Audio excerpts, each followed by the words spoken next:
Oke, jadi tidak terasa waktu sudah menunjukkan pukul 7.35 WIB ataupun 20.35 WITA. Jadi kita langsung mulai aja acaranya ya, teman-teman. Kalau begitu, selamat malam teman-teman semua and welcome to CDQ. Knowledge upgrade is yours. Oke, buat teman-teman di sini yang mungkin baru pertama kali join CDQ, mungkin pada bertanya-tanya nih, apa sih CDQ itu? Jadi sekilas tentang Sidikui, Sidikui merupakan acara kolaborasi antara CD Cabang Jakarta dan CD Cabang Makassar, yang tentunya bertujuan untuk mengupgrade knowledge kita, baik dari segi financial, psikologi, maupun spiritual. Dan pada malam hari ini adalah sebuah keberuntungan, karena topik kita pada malam hari ini merupakan topik yang lain dari yang lain, yang belum pernah dibawakan sebelumnya di acara Sidikui, yaitu tentang personal leadership dengan judul Everything About Everyday NLP. Dan tentunya dengan narasumber kita yang no kaleng-kaleng dan high mekanik. Lalu siapa sih narasumber kita pada malam hari ini?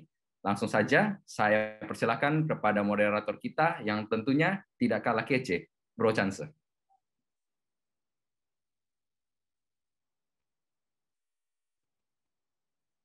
Malam, Bro Chance. Malam, Bro Thompson, Bro Indra. Malam semua. Malam.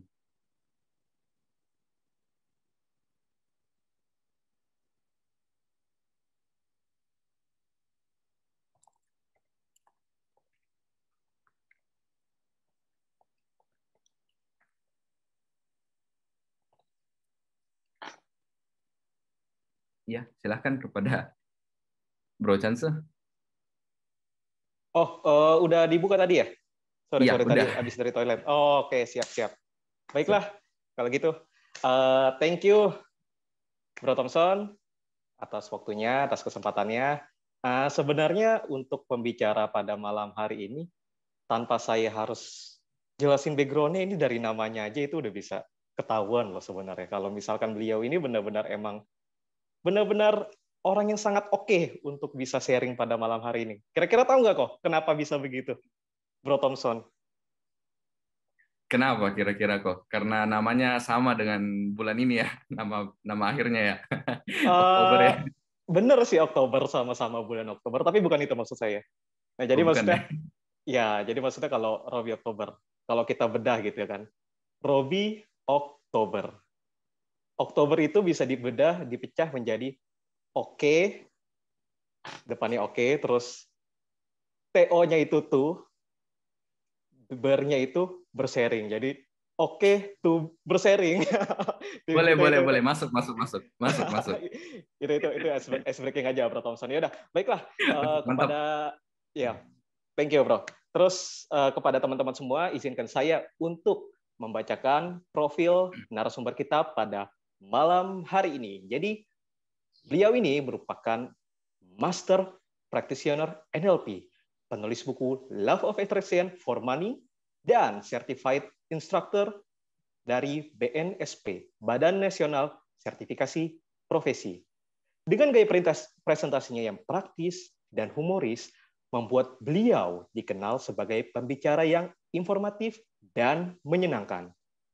Pria dengan lulusan S1 Manajemen Keuangan ini berprofesi sebagai seorang profesional trainer untuk perusahaan-perusahaan ternama di Indonesia.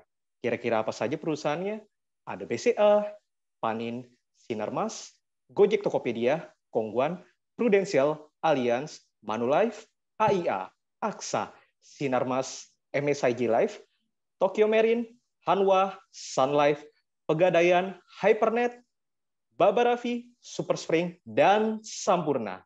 Dan saat ini beliau juga telah memberikan seminar, training, dan workshop kepada lebih dari 50.000 orang di berbagai kota Indonesia, dari Aceh hingga Gorontalo. Baiklah, langsung saja kita sambut Robi Oktober. Halo Koko Robi, malam. Halo, selamat malam Widih. Chance, selamat malam Thompson, selamat malam Indra, selamat malam Malam, teman-teman Bro. semua. Namo Buddhaya. Namo Buddhaya. Sebelumnya, thank you banget nih Ko ya, seorang Koko Robi ini mau nih menyempatkan diri untuk sharing di Sidikoy pada edisi Everyday About Everyday NLP, Everything About Everyday NLP. Thank you banget ya Ko ya, sudah Ya, bersedia sharing thank pada you malam juga hari sudah ini. diundang. Nah, Ko, ini kan kita ngomongin NLP ya Ko ya. Jelas-jelas kan tadi Koko itu merupakan masternya ya, master dari NLP dan juga merupakan praktisionernya. Nah jujur nih kok, saya agak penasaran. Nah, kan kalau NLP ini mungkin kan memang sudah dibahasnya itu udah umum lah, udah banyak yang tahu. Mungkin bisa cari di Google, di Wikipedia dan segala macamnya. Tapi kalau misal dari Koko nih yang emang master NLP, praktisioner NLP, bagi Koko itu NLP itu apa sih kok? Ya, sebelumnya saya mau sapa dulu teman-teman yang ada di Zoom malam hari ini. Buat teman-teman yang bisa mendengarkan suara saya, boleh tolong kasih chat dulu satu huruf. B, bisa. Oh, Indra, halo, malam Indra. Malam Kak Robi. Ya, ada siapa lagi? Thompson. Yang lain? Indra, Thompson. Nah, ini Damapala Nusantara. Nirahai Ai. Ada Angga. Ada siapa lagi? Boleh kasih satu huruf dulu yang lain? Yang sudah hadir, ya ada Vena di sini. Oke. Hola, ya Vena. Ada Heri, ada Aska. Ini Aska anaknya Pak Deddy Kubusir ya? Waduh. Oh, iya, Kalau bisa masuk sih keren banget nih. Iya. Kemarin Thompson yang invite itu. Ada Agus. Oh gitu ya. Keren. Om Deddy-nya nggak bisa hadir tapi. Om Deddy lagi nggak bisa hadir ya. Anaknya aja mewakili hari ini. Iya. Ya, anaknya mewakili. Oke, menjawab pertanyaan dari Chance. Jadi kalau NLP itu kan singkatan dari Neuro Linguistic Programming. Neuro artinya syaraf, linguistik bahasa, programming pemrograman. Jadi pemrograman bahasa syaraf konteksnya adalah otak. Katanya orang kalau ngubah program di otaknya, perilakunya bisa berubah. Jadi kalau saya ditanya tentang NLP itu apa, menurut saya ini adalah ilmu yang mempelajari tentang manusia. Dari bagaimana dia cara berpikir, merasa, sampai ia berperilaku sehingga mempengaruhi kehidupannya dia. Jadi itu NLP. Dengan kita bisa memahami tentang bagaimana manusia berperilaku, ya otomatis kita bisa lebih mengenal diri kita sendiri sehubungan dengan topik kita hari ini ya, personal leadership. Jadi bisa memimpin diri sendiri. Kan kata orang kan musuh terbesar itu kan diri sendiri ya. Ya itu mungkin yang sering disampaikan di Buddhis juga ya, maksudnya justru daripada mengalahkan ribuan orang itu lebih sulit menaklukkan diri sendiri. Relate. Oke kok. Terus kalau bagi Korobi sendiri, pentingnya NLP di kehidupan sehari-hari itu apa sih kok? Ya, jadi kembali lagi, kalau kita bisa mempelajari bagaimana informasi itu masuk, bagaimana sebuah pemikiran itu terbentuk, bagaimana orang bisa marah, kenapa orang bisa sedih, kenapa orang bisa berperilaku yang tidak seperti apa yang dia inginkan gitu. Maka kita nanti bisa mengelola hal-hal tersebut. Ya, kalau kita lihat ada beberapa pembukaan dari broadcast dari Thompson hari ini kan bicara tentang apa-apa yang sering kali terjadi dalam kehidupan kita sehari-hari. Ada kejadian-kejadian di sini saya lihat misalnya ngalami drama-drama hidup. Tiba-tiba dosen kasih tugas abrek-abrek. Nah, kadang dibanding-bandingin sama anak tetangga. Wah, sudah ada punya pekerjaan, kamu kok di rumah aja. Bos tetap suruh masuk kerja padahal tanggal merah. Nggak dapat bayaran. Nggak ada angin, nggak ada apa-apa, diputusin sama pacar, dan tidak ada alasan yang jelas. Wah, ini udah kayak makanan yang paling kejam. Ya. Makanan paling kejam itu kan makanan Korea kan, samyang. Ditinggal lagi samyang-samyangnya. Gitu. Masuk. Jadi setiap hari Anda dan saya akan mengalami dua kejadian. Satu kejadian yang sesuai dengan harapan Anda, dua kejadian yang tidak sesuai dengan harapan Anda. Kalau kita mengalami kejadian yang sesuai dengan harapan kita, ya otomatis kita mudah untuk menyikapi hal itu. Tapi ketika seperti yang tadi Thompson atau Indra atau teman-teman panitia buat di broadcast itu kan ada aja kan setiap saat, setiap waktu kejadian yang tidak sesuai dengan harapan Anda dan saya. Nah, gimana nyikapinnya? Dengan kita belajar NLP, kita akan bisa mengelola itu dengan lebih baik lagi. Karena dalam hidup ini, saya baca di bukunya Chan Bram itu, prinsip paling dasarnya adalah kita harus paham bahwa hidup ini dasarnya nggak beres. Jadi mengharapkan hidup ini beres, itulah nggak beresnya pikiran seseorang. Karena akan selalu ada perubahan. Hari ini kita makan kenyang, besok lapar lagi. Hari ini kita mandi, besok lengket lagi. Kadang anak bisa nurut, kadang anak juga bisa maunya sendiri membantah. Kadang istri bisa cocok sama kita, kadang lebih cocok istri orang. Aduh, bahaya tuh. Bahaya. Bahaya. Jadi hidup ini sudah berpasangan. Ada nggak bisnis yang untung terus nggak pernah rugi?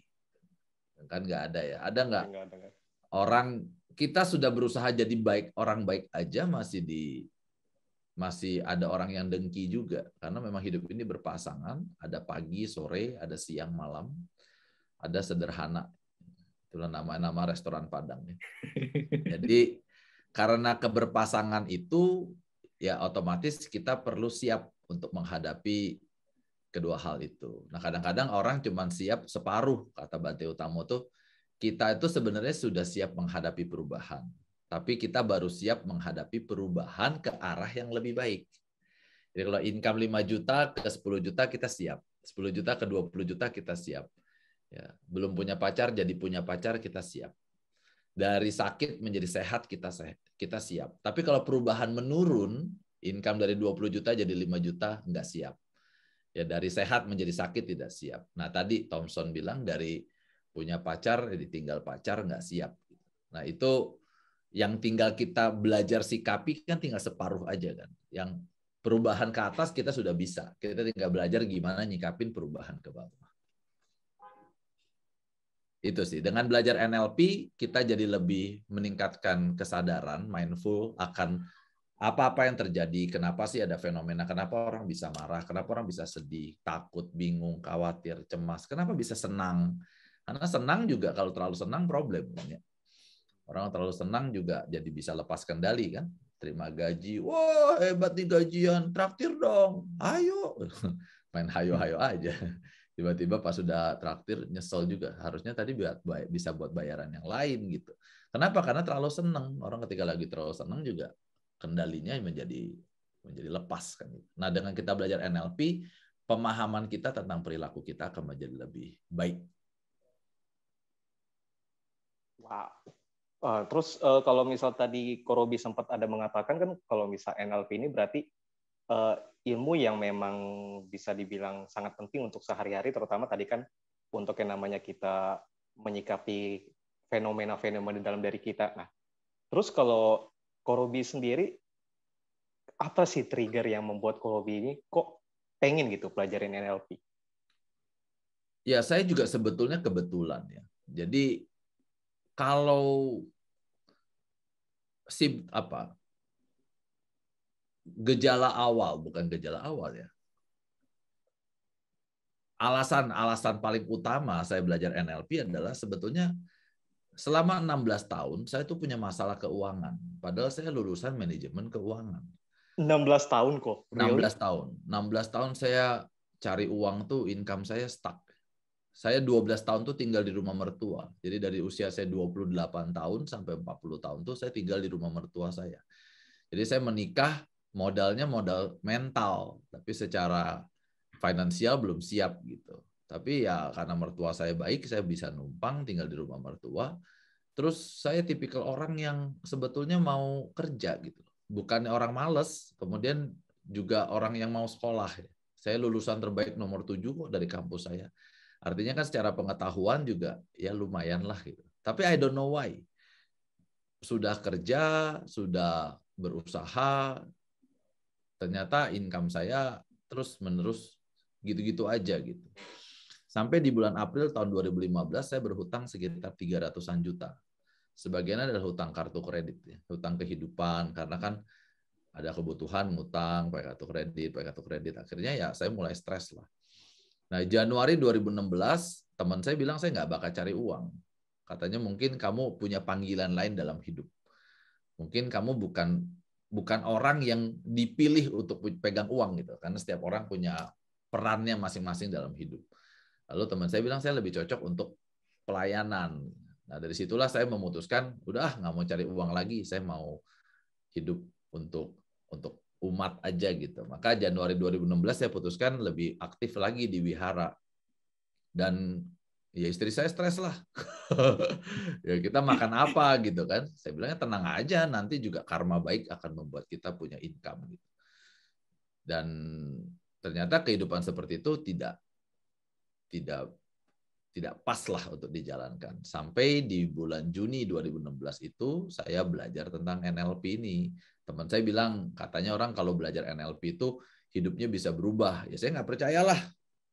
Tapi karena memang hidup saya udah susah, saya pikir apa salahnya kita membuka diri untuk belajar hal yang baru. Nah ternyata setelah saya praktekin beberapa bulan kemudian, ya income saya naik ya. Mengalami kenaikan, terus setelah 1 tahun 8 bulan saya belajar NLP itu, ya income saya sudah berkali-kali lipat lah, sampai saya bisa punya kendaraan, kemudian punya rumah sendiri gitu, hanya dalam waktu beberapa tahun aja. Jadi ya sekarang saya sudah bisa menabung, sudah bisa punya kehidupan sendiri. Nah dari situlah saya bersyukur banget, karena dulu mimpi saya cuma kepingin punya income 30 juta aja sama mobil R3. Ya, ternyata setelah saya praktek NLP berkali-kali lipat dari apa yang saya mimpikan. Nah, dari situlah saya jadi semakin bersemangat, kemudian juga semakin tergerak hatinya untuk mendalami lagi tentang ilmu alam berpikir ini. Jadi bukan hanya NLP yang saya dalami, saya juga belajar tentang hipnosis. Tujuannya simpel, sederhana, karena saya punya pengalaman bahwa saya aja yang udah menyerah kalah, ternyata masih bisa berubah hidupnya gitu. Dari situlah saya terdorong untuk membantu lebih banyak lagi orang untuk bisa melakukan perubahan dalam hidupnya. Karena saya percaya saat ini ada orang-orang yang mungkin kondisinya seperti saya dulu, yang kepingin berubah, semangat, tapi nggak punya caranya gitu. Nah dari situlah saya kepingin menjadi fasilitas, menjadi teman untuk bisa mendampingi orang-orang mendapatkan income yang mereka harapkan. Nah sekarang puluhan orang lah yang sudah berhasil ya menggunakan teknik yang sama dengan yang saya gunakan.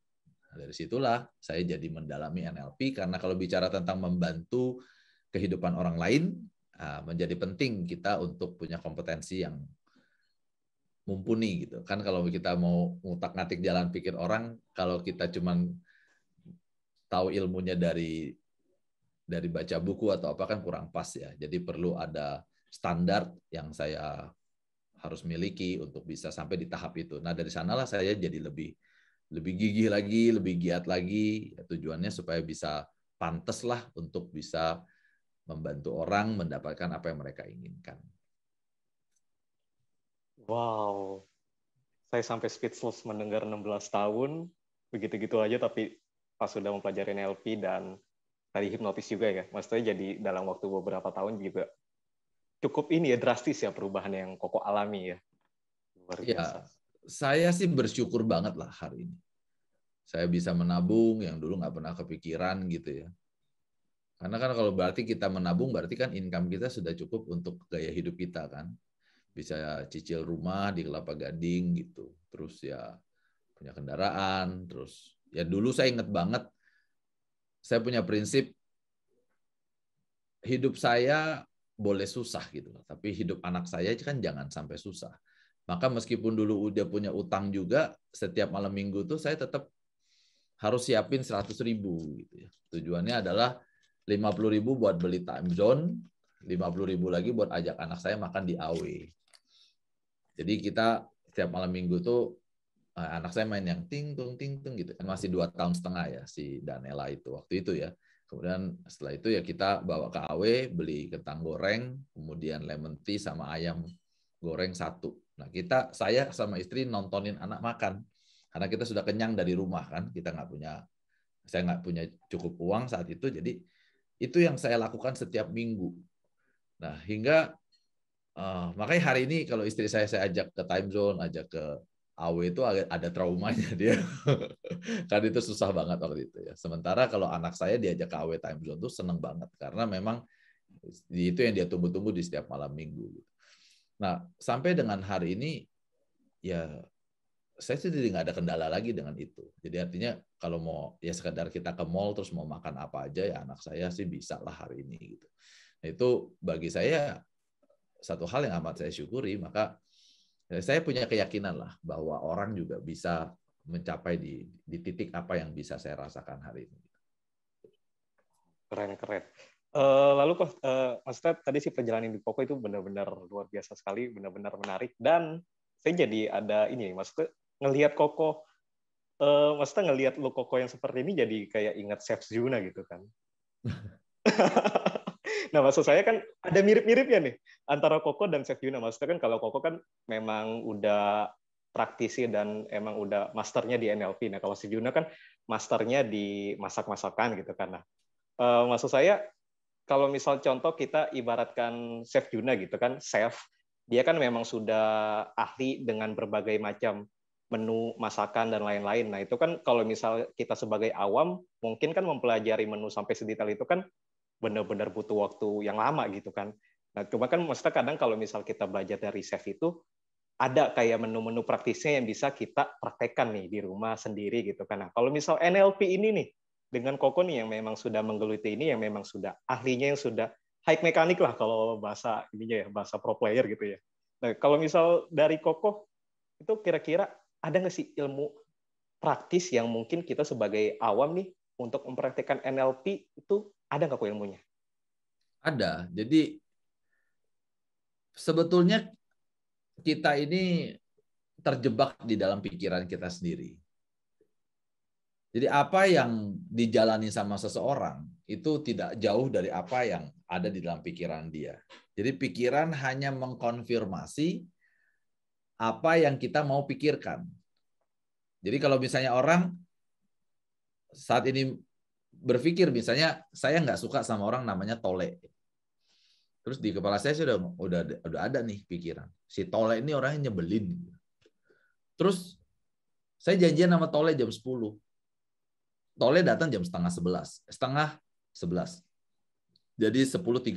Terlambat 30 menit. Maka kepala saya akan mengkonfirmasi apa yang saya pikirkan.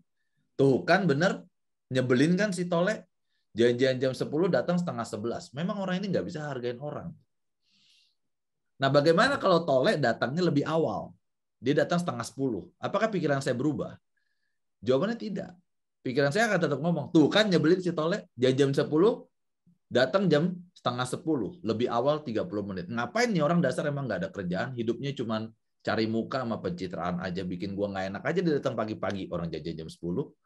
Jadi apapun yang dilakukan sama si Tole, itu tidak akan mempengaruhi jalan pikir saya. Karena ternyata orang itu berpikir dulu baru merasionalisasi. Jadi kalau kita mau pikir apa ya akan kita lihat dari sudut pandang itu. Nah, NLP kita belajar tentang membenahi filter ini. Richard Wiseman, penulis buku dari The Luck Factor, melakukan research terhadap keberuntungan. Ia meneliti lebih dari 400 orang yang akhirnya bisa dikelompokkan menjadi 2 kelompok besar. 200 orang yang orang-orang yang mengaku dirinya sial, 200 orang adalah orang-orang yang mengaku dirinya beruntung. Kedua kelompok ini diberikan tugas yang sama, yaitu menghitung jumlah foto di sebuah koran. Orang-orang yang mengaku dirinya sial butuh waktu 1-2 menit untuk tahu berapa jumlah fotonya. Sementara orang-orang yang mengaku dirinya beruntung, ia hanya butuh waktu 1-2 detik untuk tahu berapa jumlah fotonya. Kok bisa begitu kok? Karena di koran itu ada tulisan yang mengatakan berhenti menghitung. Jumlah fotonya ada 43. Katakan kepada peneliti, Anda berhak menerima 250 pound sterling. Yang menariknya adalah 200 orang yang mengaku dirinya sial, tidak satu pun yang bisa lihat tulisan itu. Sementara 200 orang yang mengaku dirinya beruntung, semua bisa melihat tulisan itu. Maka disimpulkan sama si Richard Wiseman, pikiran itu hanya bicara tentang orientasi. Apa yang Anda pikirkan, itulah yang Anda lihat dalam kehidupan. Masa sih begitu, Pak? Saya yakin teman-teman pernah ngalamin, kepingin mobil tertentu misalnya, suka sama mobil Yaris warna silver. Sejak suka mobil Yaris warna silver, entah kenapa kan, di jalan jadi sering lihat. Sebelum kamu kepingin mobil Yaris itu, emangnya di jalanan nggak ada mobil Yaris? Ada kan, tapi luput dari perhatian kita. Nah, jadi kalau ditanya tentang apa sih kok ilmu yang sederhana yang kita bisa praktekkan adalah dengan mengubah orientasi kita. Karena sebetulnya hidup ini tergantung pada apa yang kita pikirkan. Segala sesuatu di luar Anda dan saya itu netral. Sampai Anda memberikan makna terhadap kejadian tersebut. Gagal ujian misalnya, netral. Ada orang gagal ujian bunuh diri, ada orang gagal ujian makin sukses. Apakah yang membuat dia bunuh diri karena gagal ujiannya? Jawabannya bukan. Karena ada orang gagal ujian makin sukses. Jadi yang membuat dia bunuh diri adalah karena cara berpikirnya terhadap gagal ujian. Dia berpikir gagal ujian adalah akhir perjalanan. Sementara ada orang berpikir gagal ujian adalah proses pembelajaran. Jadi sebetulnya hidup hanya tentang apa yang kita pikirkan. Jadi kalau kita sudah benahin yang ada di dalam, maka yang di luar akan beres. Sebagaimana dikatakan oleh T. Harv Eker. Kalau Anda ingin mengubah buahnya, Anda harus ubah akarnya. Kalau Anda ingin mengubah kehidupannya, Anda harus mengubah cara berpikirnya. Jadi Anda mau lihat hidup ini warna apa? Kalau Anda mau lihat hidup ini warna merah, kita tinggal bikin pikiran kita merah. Wah, merah semua. Anda pakai kacamata merah. Anda mulai hidup ini warna kuning, pakai kacamata kuning. Mulai hidup ini warna biru, pakai kacamata biru. Tapi ada orang yang pakai kacamata lalat. Jadi ditaruh di kebun bunga yang paling indah sekalipun, dia cuma bisa melihat sampahnya. Sebaliknya ada orang pakai kacamata lebah. Ditaruh di tempat sampah sekalipun, dia bisa melihat madunya. Jadi kalau ada orang hari ini mengatakan, Pak, hidup saya susah. Bukan hidupnya yang susah. Pikirannya yang susah. Jadi, apa nih Pak yang menjadi tips yang mudah untuk kita bisa praktekkan? Simple. Fokus pada apa yang kita inginkan. Contohnya gini. Ketika kita cium bau busuk, apa akan kita lakukan? Kita akan tutup hidung, kita akan menjauh dari bau busuk itu. Ketika kita dengerin lagu yang kita nggak suka, apa yang kita lakukan? Kita akan matiin atau copotin earphone-nya. Ketika kita makan makanan basi, kita akan lepek kan, kita akan keluarkan lagi gitu. Sama halnya dengan perhatian-perhatian pada hal yang negatif. Jadi ketika ada hal buruk terjadi pada kehidupan kita, ya nggak perlu berlama-lama berlarut-larut di sana kan. Karena kita hanya akan lebih menikmati itu kan, menikmati bau busuk itu kalau kita berlama-lama di sana. Nah, caranya gimana? Kita sadari, kemudian tanyakan sama diri kita, jadi apa yang Anda inginkan? Ya, saya nggak suka bau busuk, maunya apa? Saya maunya yang harum. Ya udah kan kita akan menjauh dari yang busuk, kita mencium yang harum. Saya nggak suka lagu ini, Anda you pindah channel kan, cari lagu yang kamu suka. Ya udah ketika kita lagi stres mikirin tadi pacar yang tiba-tiba memutuskan tanpa alasan, ya udah sadari, fokus kepada apa yang kita ingin. Kita inginnya apa? Kita inginnya hidup happy, ya fokus pada apa yang membuat kita bahagia. Daripada kita memikirkan orang yang di luar kendali Anda dan saya. Nah itu tips yang sederhana lah. Artinya manusia itu sebetulnya tersesat di dalam pikirannya sendiri. Tinggal bagaimana kita mengizinkan diri kita untuk keluar dari sana. Contohnya gini ya. Ada orang bawa mobil. Tabrakan, kecelakaan. Pada saat dia lagi setengah sadar, parfum mobil itu netes kena bajunya dia. Lalu dia hirup sampai orang ini tidak sadarkan diri. Lalu orang ini pun dibawa ke rumah sakit, dioperasi, dirawat sampai sembuh total. Setelah sembuh pulang ke rumah, 1 minggu kemudian temannya datang jemput dia, mau ajak jalan. Pas dia buka pintu mobil temannya pakai parfum yang sama persis seperti waktu dia kecelakaan dulu. Langsung orang ini tiba-tiba stres. Terus dia jadi nggak berani ikut mobil itu. Pertanyaan saya simpel. Apakah perusahaan parfum ini bikin parfum ada tujuan buat nakut-nakutin orang? Ada nggak? Ya justru kan parfum itu kan ya emang buat ini kan. Ya buat wangi kan. Nah, Iya, kenapa wangi. dia takut? Karena dia di kepalanya nyimpennya parfum ini dikaitkan dengan kejadian kecelakaan kan. Berarti manusia itu tersesat dalam kepalanya sendiri. Nah, ini yang perlu dibenahin. Jadi kalau ada orang mengatakan hidup saya susah, bukan hidupnya yang susah. Pikirannya yang susah. Karena pikiran hanya membenarkan apa yang Anda mau pikirkan. Ada orang bilang, aku ini orangnya bodoh, Pak. Lalu temennya puji dia, thank you ya kemarin ide lu bagus banget. Lu udah deh nggak usah ngeledek gue. Pasti ditolak sama dia. Tapi kalau ada temennya bilang, lu kok abis pandemi gini jadi agak lemot sih? Iya lu, gue ini memang bodoh ya. Orang itu hanya membenarkan apa yang ia mau pikirkan, apa yang ia mau lihat. Oleh sebab itu Anda perlu bisa menciptakan sebuah bangunan yang indah di kepala Anda. Jadi kalau di kepala kita bisa melihat diri kita yang sukses, diri kita yang bahagia, maka Anda akan melihat kehidupan itu seperti apa yang diproyeksikan oleh pikiran Anda. Nah, itu yang simpelnya ya. Jadi mengubah perhatian pada hal-hal yang Anda inginkan. Wow, menu yang maksudnya salah satu ilmu praktis yang memang kalau Koko Robin jelasin kayaknya jadi terdengar mudah dimengerti gitu ya. Keren. Nah, berarti ntar tugas teman-teman di rumah dan mungkin kita semua yang mendengarkan di sini, tinggal kita langsung selesai ini praktekin langsung nih ke orang-orang sekitar nih.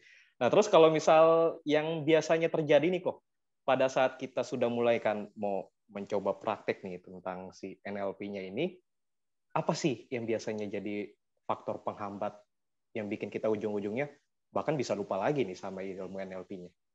Ya, ini pertanyaan bagus banget ya. Jadi ini bukan hanya di NLP ya, tapi saya kira ini ada dalam hidup. Saya punya 10 kelas.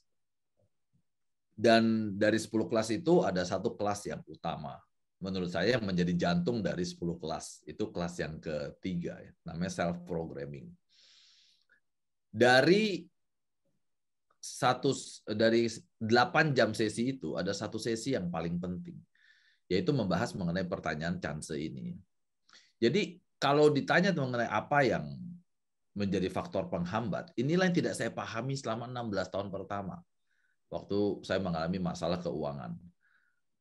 Saya bukan nggak berusaha loh. Saya ikut pelatihan tuh banyak banget. Seminar tuh saya kira ratusan. Camp-camp itu puluhan saya ikut. Tapi hidup saya nggak berubah. Sampai saya temukan di NLP, ini loh faktor penghambat utama. Jadi pikiran sadar orang itu sehat. Coba deh kita tanya sama orang yang merokok. Pak, Bapak tahu nggak kalau merokok merugikan kesehatan? Tahu kan dia? Berarti pikirannya sehat kan? Bapak tahu nggak kalau Bapak merokok, anak istri tidak merokok, Bapak merugikan anak dan istri? Tahu dia. Bapak tahu nggak kalau Bapak merokok kayak bakar uang? Tahu juga dia. Nah, kalau Bapak tahu, Bapak berhenti yang merokok. Nggak mau dia. Karena ternyata pikiran kita terbagi menjadi 2 bagian. Ada yang mengatur informasi yang disebut dengan pikiran sadar, ada yang mengatur perilaku yang disebut dengan pikiran bawah sadar. Nah, selama ini yang diutak-atik hanya pikiran yang mengatur informasi. Sementara informasi itu tidak mengubah perilaku. Ada orang badannya bundar, kepingin langsing. Saya nggak percaya dia nggak tahu caranya langsing. Dia bisa nonton YouTube, bisa baca artikel, bisa nanya teman, nasi merah, nasi putih bagus mana, saya yakin banyak orang yang tahu. Roti yang bagus, roti apa, dia sudah tahu. Yang harus dikurangi apa, goreng-gorengan, manis-manis, karbo karburator, tahu kan? Tapi sekalinya dia lihat makanan gorengan, lihat santan, lihat daging, dimakan juga. Nggak apa-apalah, dikit aja. Nggak apa-apa gendut, yang penting sehat. Gini deh, yang paling gampang. Makanya orang kalau tanya, Pak, gimana sih caranya sukses? Menurut saya sukses itu caranya sudah tersedia kok. Orang bukan nggak tahu caranya sukses, karena cara sukses itu sudah tersedia di Gramedia. Ada cara sukses di Gramedia? Nah, yang Banyak. jadi problem orang adalah dia tidak bisa menginstal cara sukses ini menjadi sebuah perilaku. Kita ini kan umat Buddha ini ada, bisa dibilang, perilaku-perilaku yang sebaiknya dianjurkan tidak dilakukan. Contohnya Pancasila lah. Pancasila Buddhis kan dianjurkan tidak melakukan pembunuhan, pencurian, ya, mengambil barang yang tidak diberikan gitu ya. Sampai mengkonsumsi segala zat yang melemahkan kesadaran. Ada larangan-larangannya. Ada juga perintah-perintah, bukan perintah lah, ada juga anjuran-anjuran yang perlu kita lakukan. Pertanyaannya adalah, kita jalankan semua nggak ajaran-ajaran Buddha itu? Nah, ini loh masalah utama manusia. Dalam satu kalimat, apa itu? I know what to do, but I don't do what I know.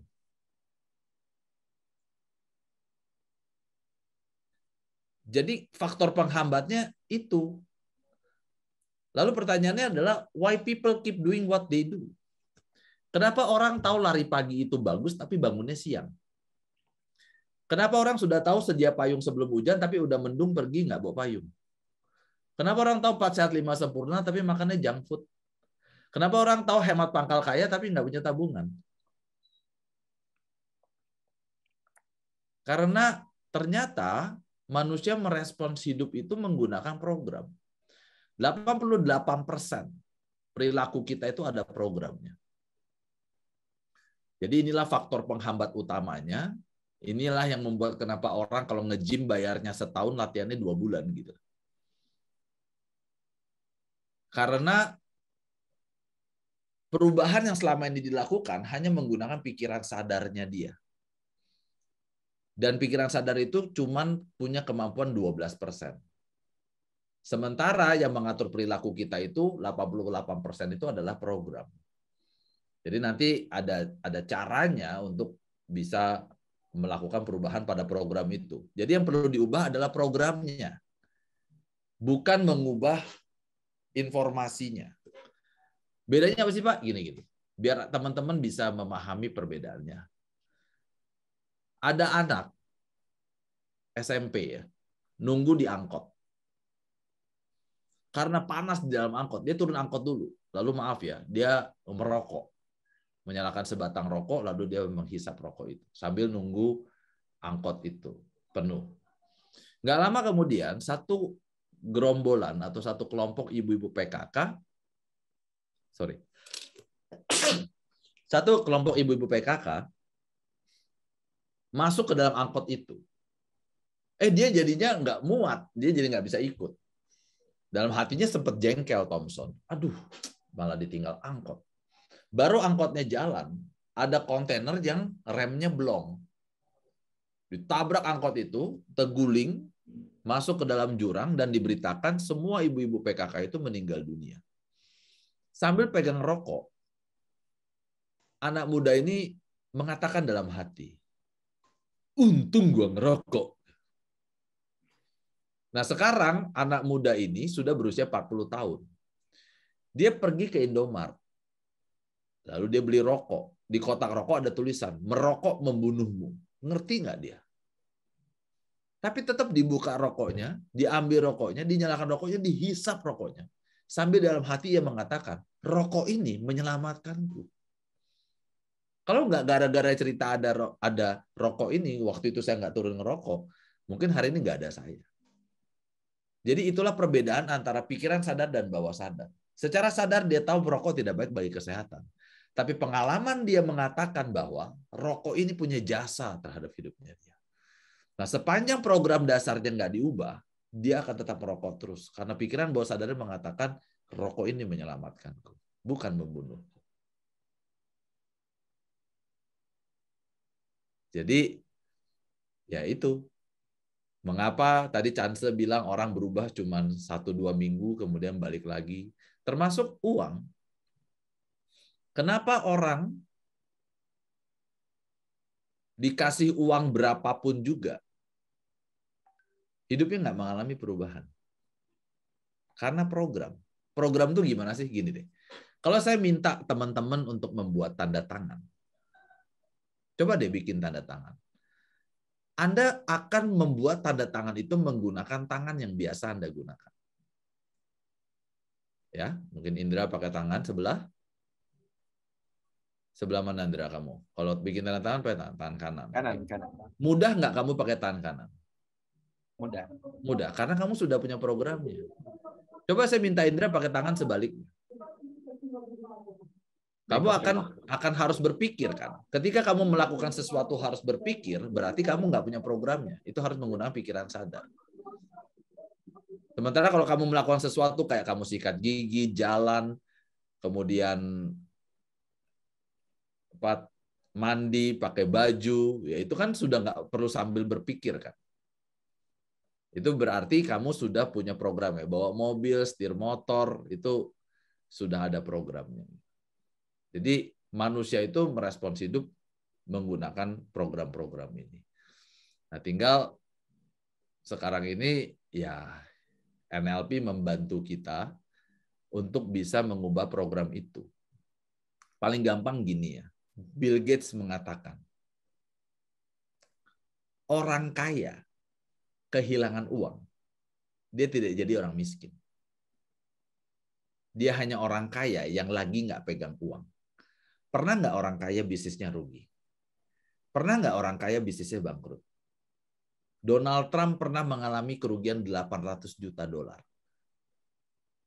Tapi hanya dalam waktu beberapa tahun, ia bisa bikin kembali plus 2,7 miliar dolar. Jadi money is about mindset. Semua tuh internal, nggak ada eksternal. Sebaliknya William Buffett memenangkan lotre 16,2 juta dolar. Hanya dalam waktu 1 tahun, dia bangkrut dan kondisi keuangannya minus 1 juta dolar. Jadi orang miskin dapat uang, dia tidak jadi orang kaya. Dia hanya orang miskin yang kebetulan pegang uang. Paling gampang gini deh teman-teman. Ada 5 orang mengeluh nggak punya uang. Kita modalin aja 100 juta, 100 juta, 100 juta, 100 juta, 100 juta. Tahun depan kamu cek saldonya sama nggak? Nah, kok beda-beda? Kan modalnya startnya sama. Karena cara berpikirnya beda-beda. So money is all about mindset.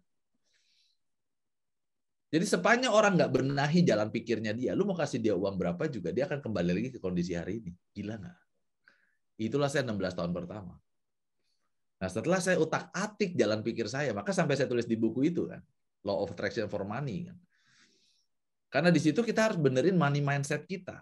Ketika money mindset-nya benar, ada nggak Pak kondisi Pak Robi nggak pegang uang? Ada, baru-baru ini. Pada saat kondisi pandemi, Maret 2020, semua undangan training di tahun 2020 itu diundur, dibatalkan. Sehingga potensi income saya terjun bebas ke 0, Thompson. Nggak kira-kira loh. Cicilan sudah puluhan juta tiap bulan. Saya stres. Loh, Koko kan trainer. Pret lah. Trainer kalau nggak punya duit juga stres, jelas. Tapi mentalitasnya kan tetap ada kan. Cara dapatkan uangnya kan tetap ada. Cuma kondisi kan berubah karena pandemi. Siapa yang sangka tiba-tiba PSBB? Tiba-tiba tidak boleh ada meeting, tidak boleh exhibition, semua acara-acara offline dibatalkan. Siapa yang sangka? That is life. Hidup ini dasarnya nggak beres. Nah, dari situlah teman-teman saya akhirnya menyadari bahwa it's all just about your mindset. Ubah program kamu, Orang sekarang ramai bilang resesi tahun 2023. Kalau mindsetmu benar, tetap kamu akan tetap hidup dengan baik tahun 2023. Karena kita nggak bisa ngubah yang ada di luar. Anda hanya bisa ubah yang ada di dalam. Ini yang ada di dalam kendali kita. Kotoran sapi itu bisa kita maknai sebagai sesuatu yang menjijikkan. Tapi kamu juga bisa maknai sebagai pupuk untuk tanaman. Jadi hidup ini bisa menjadi begitu menakutkan, tapi juga bisa begitu menyenangkan. Tergantung pada filter kita. Kalau kita mengatakan filter kita, hidup ini menyenangkan, apapun kamu lihat bikin senang. Masa sih Pak? Coba lihat aja tuh pacar yang lagi ngambek. Diajak ke mall nggak mau. Diajak makan nggak mau. Diajak ngobrol, jawabnya ngawur. Kenapa? Lagi ngambek. Coba lagi senang. Cuman diajak ke jembatan aja udah senang banget. Ada mobil angkot rem mendadak di depan kita. Apa respons Anda? Tergantung. Kalau hari itu habis diomelin istri, supir angkot itu kita ikut omelin. Kalau saat itu baru turun bonus, supir angkot itu kita doain. Jadi semua sangat tergantung pada filter kondisi diri kita. Jadi kalau diri kita happy, everything is gonna be happy outside. Jadi Anda hanya perlu benahin yang ada di dalam aja.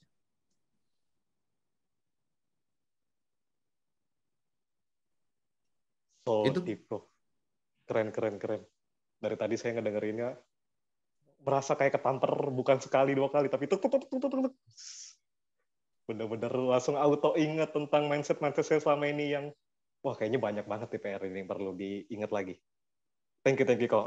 Oke kok. Ternyata untuk sesi yang dari saya dan Ko Robi untuk bertanya bincang-bincangnya ini udah maksudnya waktunya sudah selesai dan mungkin sekarang saya langsung oper ke Bro Thompson ya. Gimana Bro Thompson? Silakan Bro Thompson. Sebelumnya thank you Ko Robi untuk tadi kita bincang-bincangnya. Benar-benar banyak ilmu yang saya dapat secara pribadi dan saya harap teman-teman juga tadi juga lihat banyak pertanyaan sih kayaknya ntar siap-siap aja nih bakal ada yang ditanyakan. Oke, silakan Bro Thompson. Oke, thank you sebelumnya Ko Robi buat ilmu-ilmunya. Semoga bisa kita praktekkan bersama nanti. Oh ya, ada sedikit pengumuman terkait giveaway. Nah, jadi sebentar lagi akan ada hadiah bagi teman-teman buat yang mengisi form absensi yang akan sebentar lagi saya share di room chat, dan pemenang akan dipilih secara acak di akhir acara. Link formnya akan saya bagikan sebentar lagi. Oke. Dan juga terkait giveaway itu adalah buku Law Attraction of For Money yang barusan disebut oleh Ko Robi. Mungkin boleh di-share sedikit Bro mengenai bukunya kok? jadi waktu income saya terjun bebas ke nol, apa yang mau di-share? Bentuk bukunya sebentar. Limited edition. Ya, limited edition-nya. Sekarang bahkan udah rare ya, udah nggak dicetak lagi untuk saat ini. Ya, jadi dengar-dengar beruntung banget nih. Kalau yang dapat hari ini beruntung banget nih. Teman-teman Terus terang ya beruntung sih. Sangat beruntung. Terus terang beruntung, mohon maaf ya, karena ya memang saya belum cetak lagi. Kebetulan waktu itu kan income saya terjun bebas ke nol kan. Kemudian saya ingat tahun 2017 saya pernah belajar Law of Attraction. Dan saya nggak percaya sama ilmu seperti ini. Karena kan kayak ilmu-ilmunya kayak gimana ya, mistis, metafisika gitu. Kurang masuk akal lah. Sementara kan kita kan orang akademis gitu. Orang kuliah, orang yang pakai logik gitu. Tapi karena income saya terjun bebas ke nol, saya pikir ya udahlah praktek aja.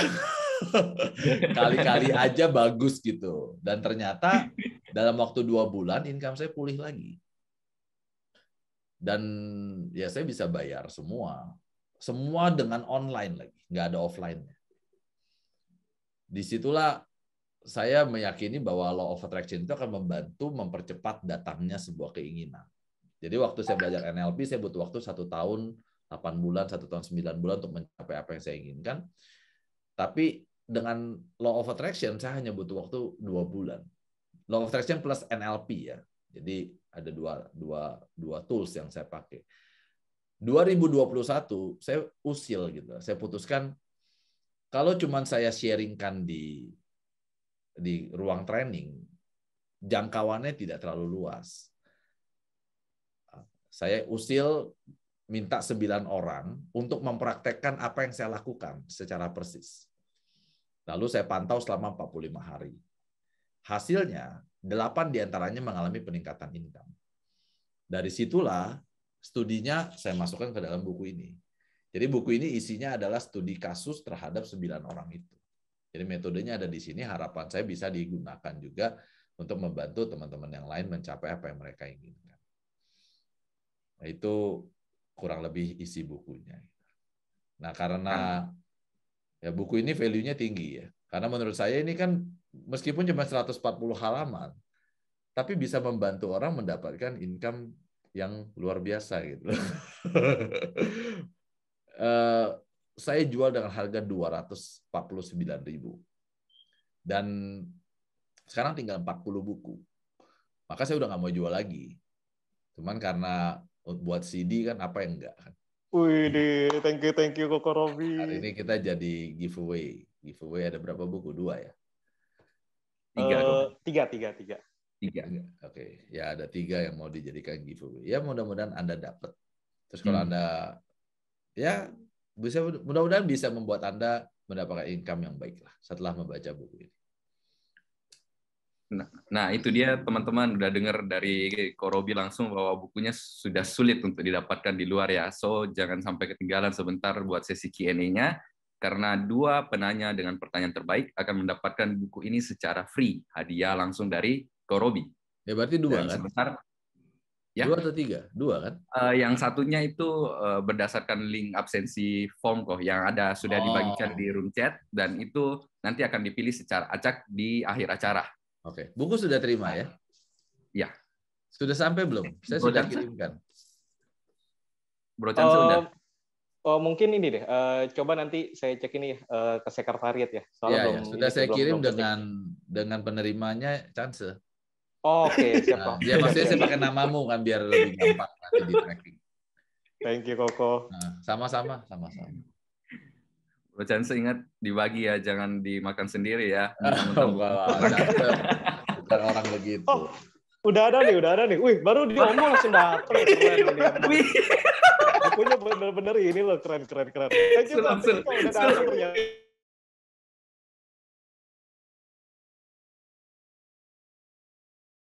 Gak ada settingan ini, gak ada. Baru lagi di sini, lagi di kantor. Iya, lagi di sini. Oh, lucu banget. Ya udah. Apa kurirnya dulu dong kalau gitu yang baru habis. Thank you. Udah kayak lawak nih bener-bener. Oke.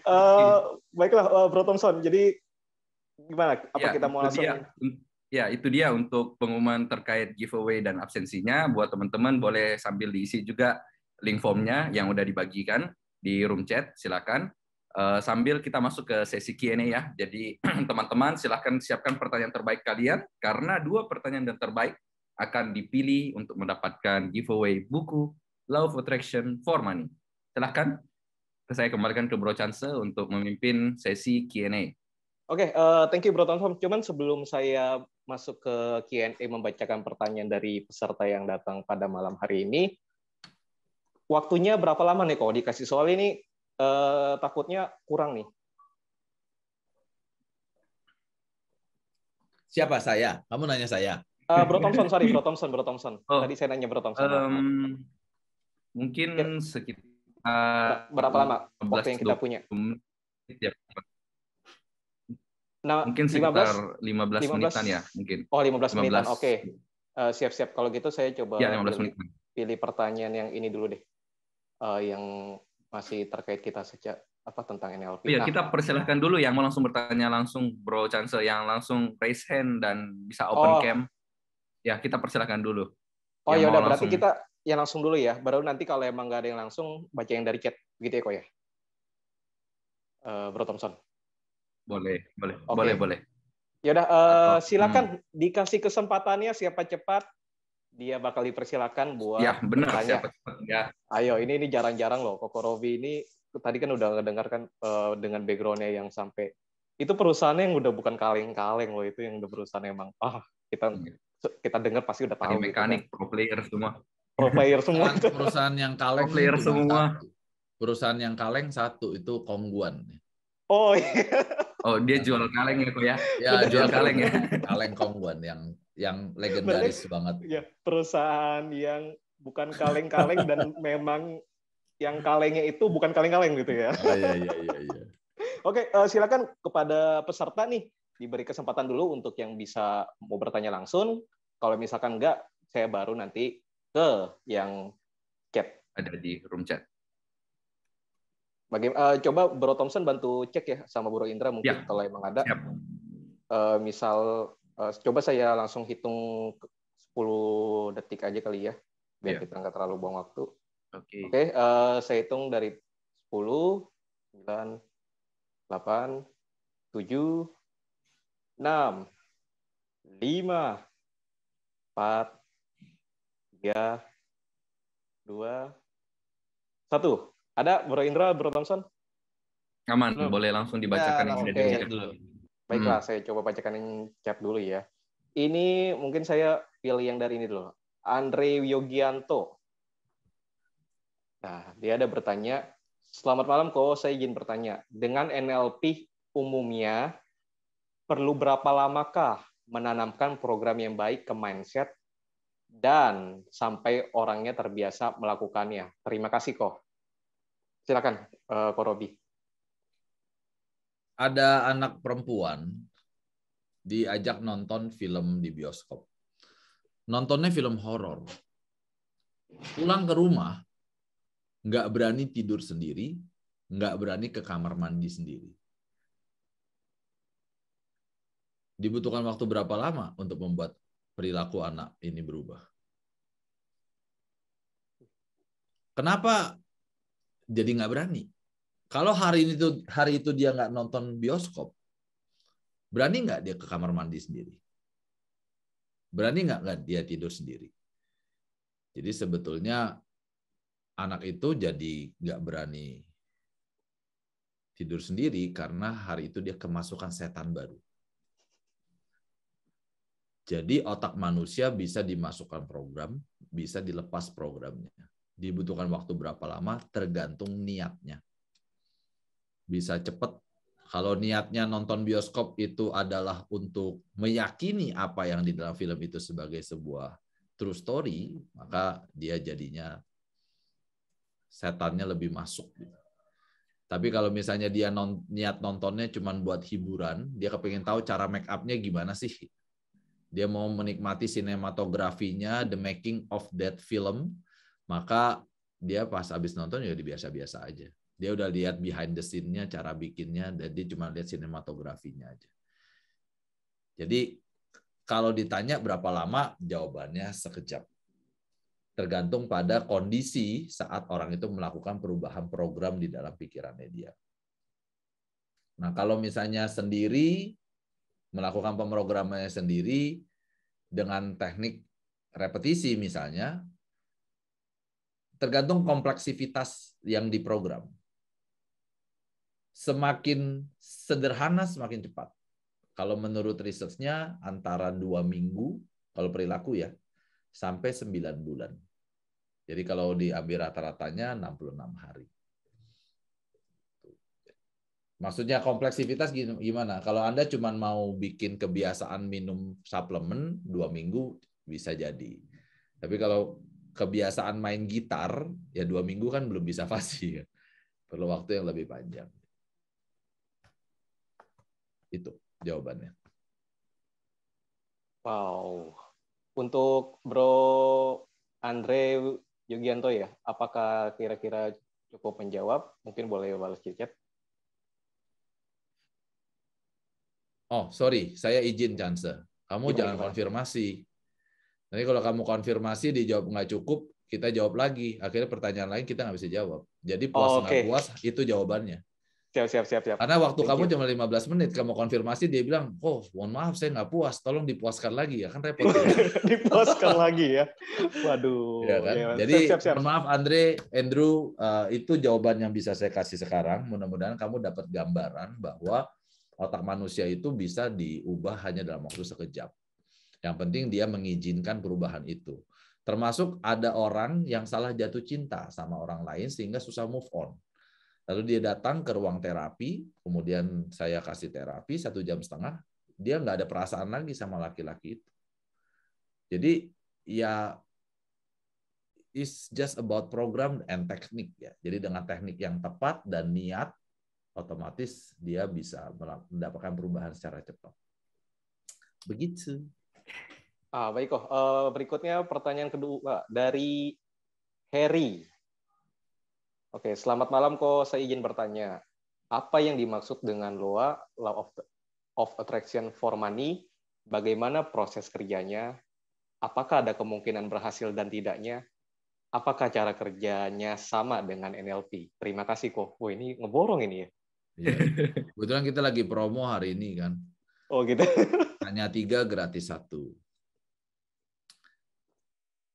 Siap, silakan kok. Anda tidak perlu mengerti listrik untuk kesetrum. Demikian Anda tidak perlu mengerti law of attraction untuk menarik sesuatu ke dalam kehidupan Anda. Law of attraction itu dasarnya adalah sameness atau kesamaan. Bahwa segala sesuatu di muka bumi ini terhubung dalam bentuk energi. Contohnya hari ini kita bisa sama-sama mengikuti kelas ini karena kita sama-sama pakai Zoom. Dasarnya ID-nya sama, password-nya sama. Kalau kita pakai yang lain ya nggak ketemu. Garpu tala kalau diketuk tung dengan frekuensi yang sama, maka garpu tala yang satunya lagi akan ikutan bergetar karena ada vibrasi. Kita hari ini bisa dengerin radio karena frekuensi radionya disamakan. Beda 0,5 aja, suaranya langsung kresek-kresek. Jadi konsep daripada law of attraction adalah getaran. Dan Harvard University sudah melakukan sebuah research bahwa apa yang kita pikirkan akan digetarkan dalam bentuk medan magnet oleh jantung kita. Dan itu ya yang akan menarik sesuatu yang selaras dengan kita. Itulah sebabnya kita kalau ngobrol sama orang yang nggak selaras, itu rasanya 10-15 menit itu menghabiskan energi banget. Maka di sekolah anak, ibu-ibu itu kalau ngantar anak ke sekolah akan bikin geng-geng. Berdasarkan frekuensi yang sama. Kalau ibu-ibunya frekuensinya senang nongkrong, mereka akan berteman bikin satu geng namanya ibu-ibu sosialita. Kalau ibu-ibunya senang ibadah, mereka akan gabung jadi satu geng namanya ibu-ibu pengajian. Kalau ibu-ibunya suka ngomongin ibu-ibu lain, mereka akan gabung jadi satu geng namanya ibu-ibu tukang gibah. Kerjaannya adalah ngomongin ibu-ibu sosialita sama ibu-ibu pengajian. Jadi semua tergantung pada sameness atau kesamaan. Nah, jadi dalam konteks for money yang kita benahi adalah jalan pikir tentang uang. Ada orang yang di dalam pikirannya itu menolak uang. Contohnya dia mengatakan cari uang susah. Maka ketika ada uang gampang datang, susah luar gampang, tidak sefrekuensi. Uang gampang nggak bisa masuk. Jadi yang perlu dibenahi adalah jalan pikirnya dia. Kalau dia menolak uang contohnya, susah nih saya cari uang karena saya harus ngurus anak saya 3. Maka sepanjang dia di dalam pikiran mengatakan itu, sepanjang dia harus mengurus 3 anaknya, uang tidak bisa masuk. Kalau pikirannya begitu. Pertanyaan saya adalah, apakah semua orang yang punya anak 3 tidak punya uang? Pelan-pelan nih, ini agak sensitif nih teman-teman. Jadi semua tergantung pada jalan pikir orang. Orang nanya, kenapa uangmu tidak berkembang? Karena saya harus mengurus anak saya 3. Ketika dia punya pikiran, karena mengurus anak saya 3, saya jadi tidak bisa punya uang. Itu kan pikiran dia. Kalau ini nggak diubah, maka dia akan terus menjadikan 3 anaknya sebagai alasan. Pertanyaan saya, 5 tahun lagi anaknya 3 masih ada kan? 10 tahun lagi anaknya 3 kan masih ada. Dalam artian masih hidup gitu ya Bapak Ibu. Anda jangan cerita minoritas. Oh enggak Pak, bisa tabrak mobil. Yang mengerti. Tapi bukan itu yang kita bahas. Maksud saya kan 5-10 tahun juga kan namanya orang tua tetap harus ngurus anak gitu loh. Sampai kapan? Itu namanya mindset. Sama seperti saya dari dulu nggak pernah bisa menabung, Chance. Maka kenapa tadi salah satu prestasi saya adalah menabung. Karena di dalam pikiran saya punya mindset mengatakan bahwa saya tidak bisa menabung karena istri saya boros.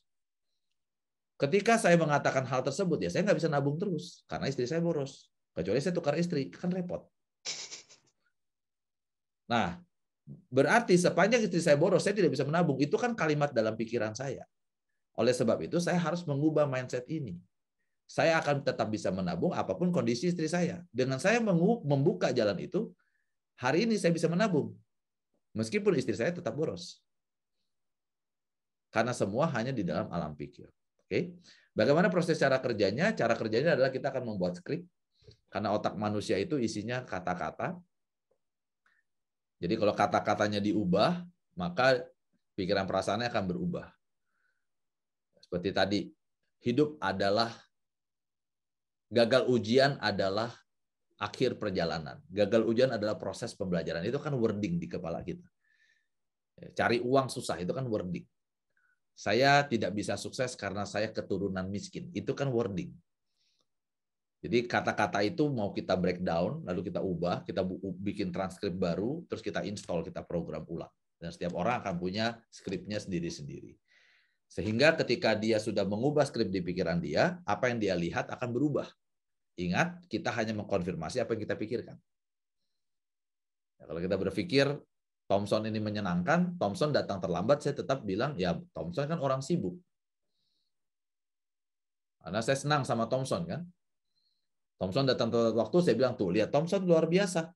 Janji jam 10 datang setengah 10. Sangat menghargai orang. Karena jalan pikir kita hanya mengkonfirmasi apa yang kita mau pikirkan. Apakah ada kemungkinan berhasil dan tidak? Jawabannya 100% ada kemungkinan berhasil dan tidak. Jadi kita hanya bisa mengelola diri kita sebatas apa yang kita pikirkan, katakan, dan lakukan. Mengenai hasil itu bukan wilayah kita. Karena dalam hidup ini ada dua dimensi. Satu dimensi internal, dua dimensi eksternal. Dimensi eksternal itu di luar kendali kita. Oleh sebab itu tidak perlu diomongin. Kita hanya perlu ngomongin dimensi internal.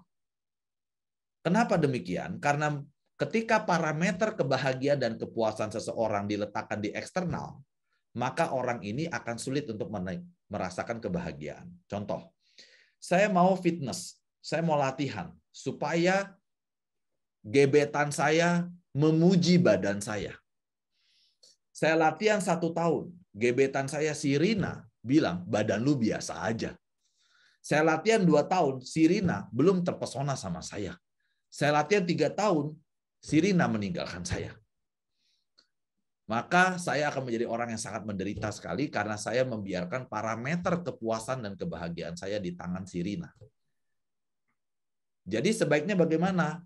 Kita harus pisahkan yang mana dimensi internal, yang mana dimensi eksternal. Saya mau latihan fisik supaya saya menjadi lebih sehat, saya lebih bugar, saya lebih kuat, saya lebih panjang umur, saya lebih bahagia dan percaya diri melihat diri saya sendiri. Itu ada di dalam kendali saya. Oleh sebab itu, saat ini saya mengikuti apa yang dikatakan sama pebaseball profesional Michael Rivers. Saya tidak akan mengkhawatirkan hal yang tidak bisa saya kendalikan.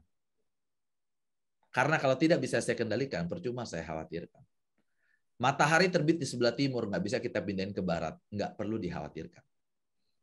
Saya juga tidak akan mengkhawatirkan hal yang bisa saya kendalikan. Karena kalau bisa saya kendalikan, percuma saya khawatirkan. Tapi kan panas, Pak, gara-gara matahari. Ya udah, yang bisa kamu kendalikan apa? Masuk kamar, nyalain AC. Lakukan apa yang Anda bisa kendalikan. Sama halnya seperti saya di industri training. Saya tidak bisa tahu berapa banyak orang yang akan menjadi peserta training saya, karena itu di luar kendali saya. Yang dalam kendali saya adalah membuat materi iklan dan memposting iklan tersebut. Berapapun jumlah pesertanya, itu bukan urusan saya. Jadi, apakah ada kemungkinan berhasil dan tidak? Jawabannya ya, ada kemungkinan berhasil dan tidak. Namun dengan Anda mengoptimasi caranya, maka peluang Anda mendapatkan hasil yang besar lebih besar. Contoh, besok ada ujian. Ada anak yang belajar, ada anak yang tidak belajar. Apakah ada kemungkinan anak yang belajar tidak lulus ujian? Jawabannya ada. Kalau soalnya nggak keluar. Sebaliknya anak yang nggak belajar, apakah bisa, Pak, lulus ujian? Bisa. Kalau apa yang dia ingat keluar semua soalnya. Tapi kalau saya tanya secara fair, yang belajar sama nggak belajar, peluang dapat nilai bagus mana yang lebih tinggi? Tentu yang belajar.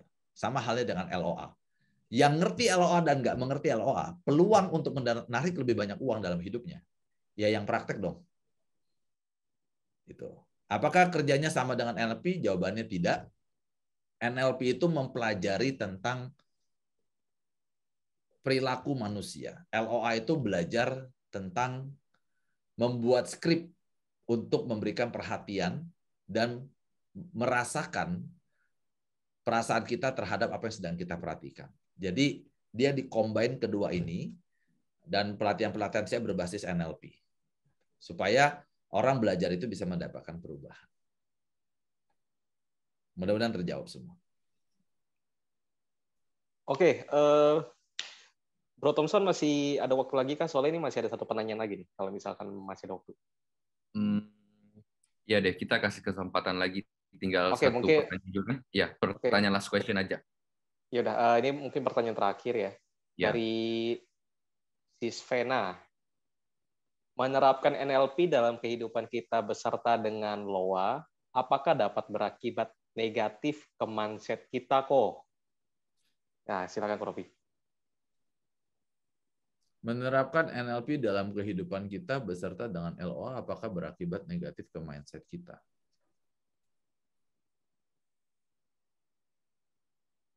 Arahnya kemana ya? Mungkin ini kok, maksudnya kalau kita mempelajari NLP dan juga LOA, apakah itu bisa memberikan efek negatif ke mindset kita gitu kok, mindset yang kita miliki? Iya, ukuran positif negatifnya dari mana dulu? Ini yang lagi saya pikirkan. Maksudnya negatif itu apa? Maksudnya positif itu apa? Karena gini, segala sesuatu sifatnya kontekstual. Kita nggak bisa menyamaratakan. Contoh, Pak, pikiran negatif bagus nggak? Ayo. Bagus nggak pikiran negatif? Tahun depan resesi tahun 2023. Bagus nggak? Prepare, bisa prepare. Ya, karena dalam NLP itu bukan negatif atau positif ya. Berdayakan. Yes, useful or useless. Berguna atau tidak berguna pemikiran itu. Jadi kalau Anda merasa mempraktekkan LOA, hidup Anda mengalami kemunduran, ya jangan dipraktekkan. Berarti LOA tidak bermanfaat untuk kehidupan Anda. Karena ukuran setiap orang akan berbeda-beda. Cara ngukurnya simpel ya, adalah goal. Kalau Anda punya sebuah tools, lalu bisa mendekatkan Anda pada goal Anda, maka tools itu useful for you. Jadi saya tidak mengatakan bahwa LOA itu bagus pasti buat semua orang. Tidak. Tetapi bagus kalau misalnya orang itu mempraktekkan dan mendekatkan diri dia pada tujuannya dia. Maka akan menjadi bagus. Contoh paling gampang gini deh. Maju terus pantang mundur, bagus nggak? Kontekstual sih ya kayaknya ya. Kontekstual. Kalau dalam konteks lagi mengejar omset mungkin bagus ya. Tapi kalau dalam konteks menanam padi kan kurang bagus. Orang nanam padi kan mundur. Males bagus nggak males? Dalam konteks apa? Kalau lagi sakit lebih bagus males ya daripada rajin. Udah lagi sakit COVID dia berangkat ke kantor. Kan jadi stres orang kantor. Itu mah mempercepat untuk pindah alam ya. Nah, makanya kan maksud saya segala sesuatu akan menjadi kontekstual. Jadi positif negatifnya ini sangat bergantung pada setiap pribadi. Nah, kalau Anda tanya kepada saya, buat saya NLP dan LOA saya praktekkan untuk membantu saya mendekatkan diri saya pada apa yang saya inginkan. Contoh yang lain ya, negativitas. Pikiran curiga tuh bagus nggak? Curiga. Sama orang curiga bagus nggak? Ya kalau konteksnya mungkin untuk menjaga diri, ya bagus mungkin ya kalau menurut saya. Ya coba profesi dia adalah auditor.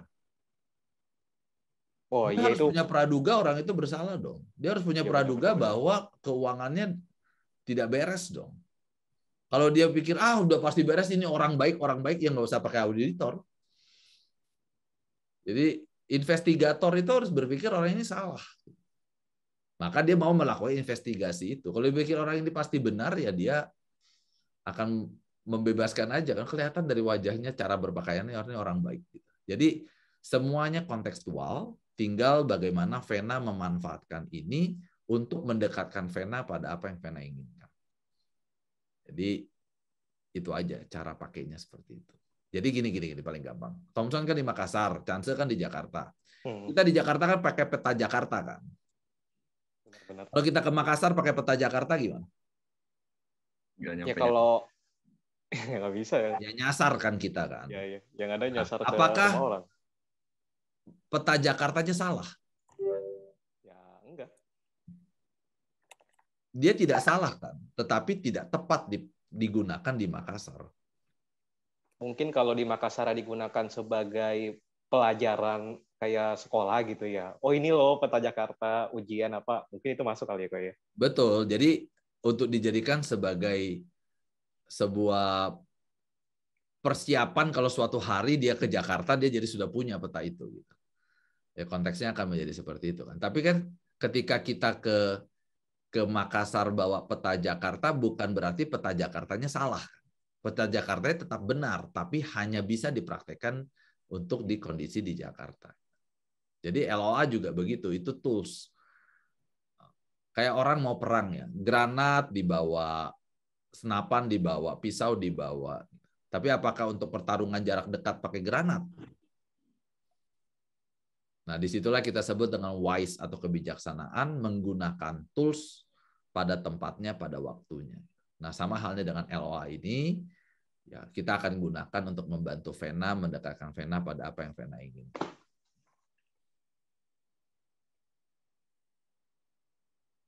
Baik, itu untuk si Svena.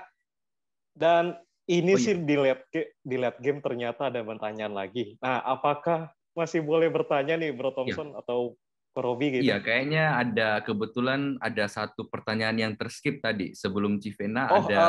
Tadi yang skip itu maksudnya kenapa tadi saya skip soalnya ini tadi itu di awal-awal itu kita udah sempat menanyakan penghambat kayak NLP itu apa. Tadi udah sempat dibahas sih. Mungkin maksudnya tadi sisnya itu belum masuk atau mungkin pengen tanya detail. Nah, makanya tadi saya agak timbang-timbang di sana sih. Kalau emang mau lihat lagi rekamannya nanti dari sini ada kok. Gitu sih. Iya. Oke, gimana nih? Ada satu pertanyaan lagi nih, late game nih. Udah mau selesai baru nanya nih. Ya udah, kita serahkan keputusannya kepada Ko Robi. Apakah masih boleh satu pertanyaan lagi kok atau kita Betul malam minggu saya sudah kasih ke Sidin. Iya, malam mingguan sama Anda nih hari ini. Aduh, terharu nih, terharu. Iya, saya lagi malam mingguannya hari ini sama Thompson, Indra, sama Tania, sama Vena. Coba si Tania mau tanya langsung, gimana?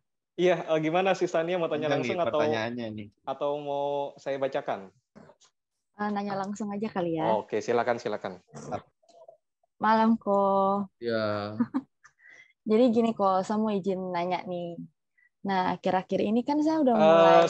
Sorry si Tania, saya potong. Berhubung ini nanya langsung, boleh nggak open videonya, open cam? Kalau bisa. Jangan, muka saya lagi nggak proper. Oh gitu, oke siap. Jadi suaranya pikiran. Ya udah lanjutkan. Jadi gini, kan akhir-akhir ini saya mulai menerapkan mindset yang setidaknya membangun diri saya biar nggak terlalu moody. Jadi dulu saya tuh berpikir kalau misalnya ada masalah dikit, satu hari ada masalah dikit, saya bisa langsung bete, saya bisa langsung murung seharian karena saya merasa hidupku kok kayak gini-gini banget gitu kan.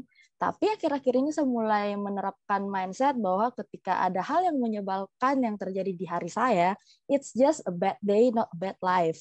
Tapi terkadang ketika hal yang tidak menyenangkan terjadi pada momen itu juga, mindset itu bisa tiba-tiba hilang gitu loh. Jadi kayak nggak bisa mikir ke arah sana. Jadi mood langsung jelek, berantakan. Nah, ketika momen itu terjadi, gimana ya kok cara switchingnya tuh biar cepet, biar bisa balik lagi gitu. Soalnya biasanya kendalanya itu di momen itu pas kejadian itu kayak nggak bisa mikir semua hal-hal yang baik, jadinya moodnya langsung berantakan gitu. Thank you kok. Ya, yang pertama adalah kamu perpendek lagi durasinya. Kalau misalnya yang tadi ya, ini nyambut yang tadi dulu. It's not a bad moment. It's not a bad life, is not a bad day, it's just a bad moment. Jadi diperpendek lagi durasinya ya. Karena kalau kamu bilang bad day, dia kejadian pagi, jadi seharian juga kan 24 jam harus bad semua. Jadi kita akan terus memperpendek durasinya. It's not a bad life, it's not a bad day, it's just a bad moment. Cuma satu kejadian aja. Sehingga akan terputus ke sana. Terus yang kedua adalah pertanyaan mengenai bagaimana kita mengubah mood kita ketika ada sesuatu yang nggak nyaman terjadi di dalam diri kita. Tips yang paling gampang adalah hack gerakannya. Mind and body are parts of the same system. Jadi kamu ubah aja gerakan kamu menjadi gerakan yang tidak mendukung pikiran itu muncul. Contoh, ada anak lagi nangis. Jangan suruh berhenti nangis, suruh lari. Nanti dia balik lagi sudah berhenti nangisnya. Karena nangis sambil lari kan susah. Jadi kalau misalnya kamu lagi bete, langsungnya kamu pargoy aja. Iya, kamu pargoy. Jika kamu pargoy kan berubah gerakannya. Atau kamu lari-lari, atau kamu lompat-lompat. Sehingga itu akan merusak dia punya pola. Sehingga perasaan itu yang sedang berlangsung akan kena hack. Itu cara pertama. Kalau cara itu belum memungkinkan untuk dilakukan, misalnya kamu lagi di acara atau apa, terus kamu loncat-loncat, takutnya orang di kelas semua jadi bingung, kamu bisa meningkatkan mindful kamu dengan cara memindahkan apa yang mengganggu pikiran kamu ke kertas. Jadi kamu curhat aja sama kertas. Kamu keselnya apa, nggak sukanya apa, semua ditulis di kertas. Sehingga apa yang ada di kepala kamu pindah ke kertas. Jadi pikiran mumet itu adalah sama seperti handphone yang dibuka banyak aplikasi. Ketika banyak aplikasi dibuka, lama-lama dia jadi lemot. Akhirnya kemampuan berpikirnya, space-nya tinggal sedikit. Oleh sebab itu, untuk meringankan itu, Tania, bisa kamu pindahkan apa yang ada dalam pikiran kamu secara mentah aja. Kamu apa yang bikin kamu kesel, semua pindahin ke kertas. Tulis apapun itu yang membuat kamu nggak nyaman di kertas. Nah, setelah dia pindah, otomatis otak kamu plong. Pindah ke kertas. Lalu tinggal tanyakan sama diri kamu, ini mau diapain? Apa solusinya? Apa jalan keluarnya? Nah, tinggal kamu pilih aja jalan keluarnya apa. Jadi itu untuk meningkatkan mindfulnya dengan cara pen terapi namanya. Memindahkan semua hal yang membebankan di pikiran ke sebuah kertas. Tip itu, ubah gerakan, pindah ke kertas. Oke, thank you, Ko. Sami-sami. Baik, oke. Mungkin untuk sesi Q&A dengan pesertanya udah selesai ya, Bro Thompson ya. Oke. Lanjut, saya berikan ke Ko Thompson. Silakan. Oke, baik. Terima kasih semua teman-teman untuk pertanyaannya, semuanya luar biasa. Oke, sekarang kita akan memilih 2 pemenang giveaway dengan pertanyaan terbaik yang akan dipilih langsung oleh narasumber kita pada malam hari ini. Nah, untuk peserta pertama yang beruntung, siapa nih kira-kira kok yang akan mendapatkan buku Law of Attraction for Money yang sudah sangat langka di luar? Oh, saya yang nentuin. Ya. Kalau saya berdasarkan urutan bertanya. Oh. Paling fair kan? Dia paling cepat nanya kan, berarti sudah fair banget. Ya udah, berarti keputusannya adalah 2 pertanyaan pertama. Ya. Ya. Pertama nanya tuh di sini yang kita jawab tadi. Harry dengan Harry, Andrew berarti yang kedua Andrew. Mantap. Oke. Selamat buat para pemenang untuk sesi giveaway pertama. Kemudian yang berikutnya kita akan mengundi pemenang giveaway untuk teman-teman yang telah mengisi form absensi. Kepada panitia saya persilahkan. Ya, oke. Thank you, Tom. Saya putar ya. Ini udah ada banyak nama nih. Tapi nggak boleh double ya. Kalau double nanti kasihan yang lain. Ya, ayo kita putar untuk 1 pemenang mendapatkan buku dari Korobi edisi limited edition. Di nama saya nggak ada, In.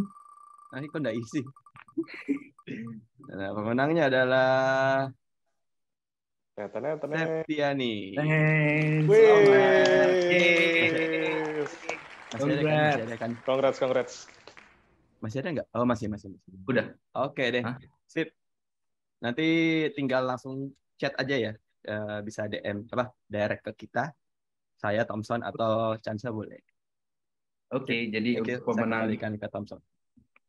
Oke, jadi untuk pemenang giveaway sekali lagi boleh langsung menghubungi panitia via room chat ya. Di sini sudah ada Sidi Makassar, ada Indra, ada saya, ada siapa lagi ya? Ya itu. Bisa langsung di Japri aja, bisa langsung di reach terkait pengiriman hadiah giveaway-nya ya, teman-teman yang sudah beruntung hari ini. Oke, saya kira itu kita tidak terasa sudah mencapai penghujung acara kita juga pada malam hari ini. Untuk itu izinkan saya untuk mengucapkan terima kasih sebesar-besarnya untuk narasumber kita yang sudah sangat luar biasa pada malam hari ini, Ko Robi. Thank you atas luangan waktu dan kesediaannya untuk mengisi acara kita di malam minggu hari ini. Untuk itu sebagai bentuk apresiasi Sidi kepada Ko Robi akan diserahkan sertifikat secara simbolis. Kepada panitia saya persilahkan. Oke deh. Sip. Thank you banget nih hari ini, Ko Robi. Udah sharing-sharing malam mingguan. Keren, luar biasa sih hari ini. Ya. Luar biasa. Banyak banget insight-insight baru untuk hari ini. Keren. Sama-sama. Ini kita teman-teman dari CD ucapkan terima kasih lagi kok. Udah sharing banyak banget hari ini. Ini sebagai simbolis aja kok. Serahin sertifikat. Aku foto satu kali ya kok. Oke. Oke. 1, 2, 3. Oke deh. Sip. Foto bareng yuk semuanya. Ayo, Ya. ayo, foto bareng. Kalau yang proper, nah Vena kan proper tuh. Aku remove spotlight dulu Harry ya. proper. Lalu Henry. Ayo. Kapan lagi bisa foto bersama Korobi? Ayo. Benar. Ini kalau minta waktunya Korobi di luar mah ini bisa jutaan nih. Juta-juta. Bisa bahkan lebih ya. Puluhan. Bisa berbayar bahkan juta-juta. Jarang-jarang. Ayo, Ya. yang halo bisa Irma, kasih on. Lanlan, Hendrik. Ya, kita foto ya. Ayo. Sudah? Ada lagi udah. yang mau join? Sudah ya. 1, 2, 3. Thank you. Jangan lupa Gibson. teman-teman. Kasih Korobi. Aman? Oke. Aman ya? Sudah selesai foto-fotonya? Oke, udah. Oke. Nah, jadi sekedar informasi tambahan aja, CD Kui yang berikutnya akan diadakan pada tanggal 26 November 2022. Seperti apa topiknya nanti, kita lihat saja. Namun tentunya pasti akan hadir dengan topik-topik menarik yang tidak akan kalah menariknya. Oke, so pantau terus Instagram CD agar tidak ketinggalan informasi ya teman-teman. Oke, mungkin itu saja dari saya untuk acara kita pada malam hari ini. Terima kasih untuk teman-teman yang sudah hadir. Sorry, Bro Thompson, saya interupsi, maaf. Oh ya? Korobi, kemarin kalau nggak salah sempat ada ini ya, ada acara yang dalam waktu dekat ini yang mau diadakan oleh Korobi ya. Wah, boleh tolong share nggak kok? Boleh. Kok? Oh iya. Boleh di-share kok acaranya. Oh iya. Ada di itu ya. Cek di ini aja teman-teman, www.coachgokil.com. Boleh diketik kok di kolom komen. Biar nanti kita bantu forward. Ya, kalau mau lihat eventnya di situ aja. www.coachgokil.com. Coach Gokil. Ya, atau ke Instagram saya juga boleh. Siap. Instagramnya nanti akan ditampilkan. Instagram saya @robioktober. Nah, itu udah. Tuh teman-teman bisa lihat ya. @robioktober. Coach Gokil. Itu langsung di-follow teman-teman dan juga boleh di-follow akun CD Instagramnya. Ya, biar bisa dapat CD Koi yang episode berikutnya nih. Mantap. Biar knowledge upgrade is yours-nya itu terus upgrade. Seperti malam hari ini salah satu informasi yang kita upgrade-nya. Knowledge yang kita upgrade-nya. Oke, baik Bro Thompson. Oke. Jadi saya rasa itu saja yang bisa saya sampaikan untuk teman-teman. Terima kasih banyak yang sudah pada hadir pada malam hari ini dan selamat malam, selamat beristirahat. Thank you Korobi, Indra, Bro Chance sekali lagi dan teman-teman semua. Oke. Sekali lagi thank you Ko Ngomong-ngomong- Robi. Oh ya, thank you banget Ko Robi untuk malam ini. Thank you. Semoga bisa ketemu lagi di lain waktu kok. Sip, thank you Thompson, Indra, Thank you. Chance, Ko. Vena, Makasih banyak. semua. Makasih Ko Robi. Semua ya. Sehat Monika, semua. kemudian Heri, Lanlan, dadah. Bye, thank you Ko. Thank you Ko, bye. Untuk datanya tinggal satu yang safety ya. Saya belum dapat WA-nya ya, boleh di. Oh ya, gimana? Yuk, Yang lain udah dapat, si Septi yuk. tinggal safety ya. Masih ada nggak orangnya? Harusnya masih ada ya. Ya, sampai jumpa Andre Yogianto. Kalau nggak salah tadi Sampai yang menang giveaway ya Andre Yogianto, bener nggak sih? Iya, betul. Eri Itu dan Andrew untung Yogianto. banget sih ini. Ini bukunya harganya nggak bersahabat soalnya nih. Kalau Nggak beli sendiri, bersahabat, aduh, tapi- berasa juga. Worth it. Kan. Iya. Di luar mungkin 250.000, tapi Makanya- masalahnya sekarang udah nggak dicetak lagi. Iya, makanya beruntung banget nih yang dapat hari ini. Aduh, saya sayang sih nggak itu tadi ngisi. Oke lah, nggak apa-apa lah. Yang penting langsung tadi Iya. ketemu dapat ilmunya. Kita utamain buat peserta dulu. Buat peserta yang udah Oke. sediain waktunya. Oh ya, silahkan Cis, buat gimana sih Septi? yang ya Ci Septi sudah Masih- ini ya. Udah kirim belum tuh? Masih ada nggak dia di? Harusnya masih ada sih di sini. Yang namanya safety ya. Cuman Tapi udah nggak ada ya di saya ya. Di sini udah nggak ada loh. Oh ya masih ada.